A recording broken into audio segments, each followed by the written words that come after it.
जोंनि 14 नं चिरांदुवार बियाबावल' नङा बियो मानव गेदेर प्रमद बर' बिथांनि दैदेननायाव गं 40टा बियाबनि सिङाव दिनै जोंनि बिटिआर सरकारा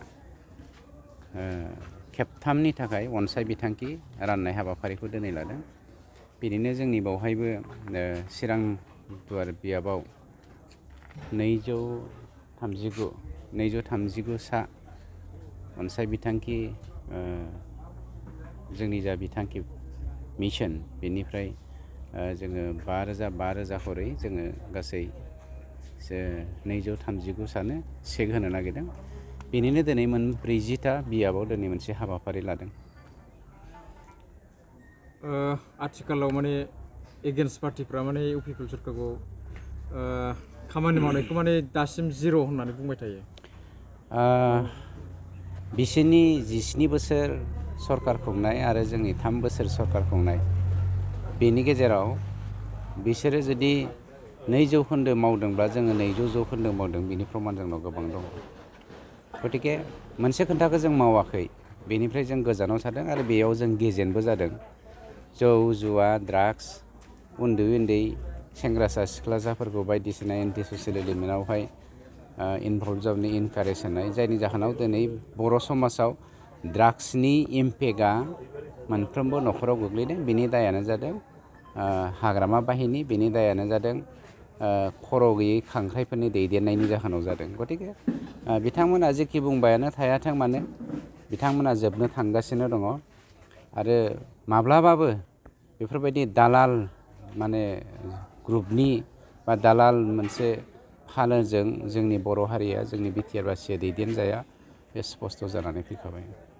थांनाय सरकाराव नैबायदि बिथांखिफोरखौ लानाय नुनो मोननाय जायाखैमोन, नाथाय माजों बिथांखि लानाय बिसोरलाय मानोना बिसोरो हरसेयाव खाम्फा बिथाङा नाय आं दा खाम्फा बिथांखौ रायनो गोसो गैला मानोना खाम्फाया इउपिपिएलआवनो जइन जाहां नालाय। थेवबो बिपिएफआव जेसेबांसिम थागोन खाम्फाया एसेबांसिम आं खाम्फाखौ रायनो गोनां जागोन।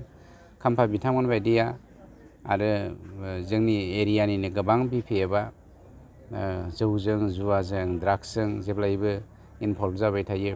कालि फुजायाव हाग्रामामोन बायदिया 3 कोटि 4 कोटिनि समानि खालामनानै जुवा गेलेयो।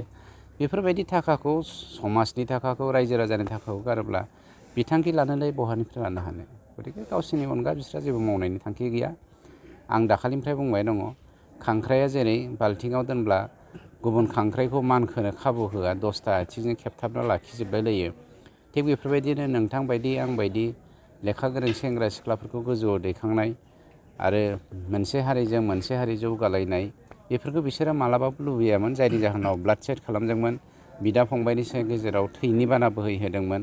बेफोरखौ जों बिदि हाग्रामानि समनि 17 बोसोरनि जा मावनायखौ जों बावगारनो हाया। खिन्थु बर' फिसा हिसाबै जों मालाबा निमाहा होनो लुबैयो। खिन्थु बिथांमोननि जा दानि एक्टिभिटिस खालामफिननो नागिरनाय बेखौ नायोब्ला निमाहा होजाथाव मोनसे ग्रुप नङा होननानै जों सानो। सार खाम्फा बरगयारि बिथाङा एमपि इलेक्सन गेलेनो दा थियारि जागासिनो दं।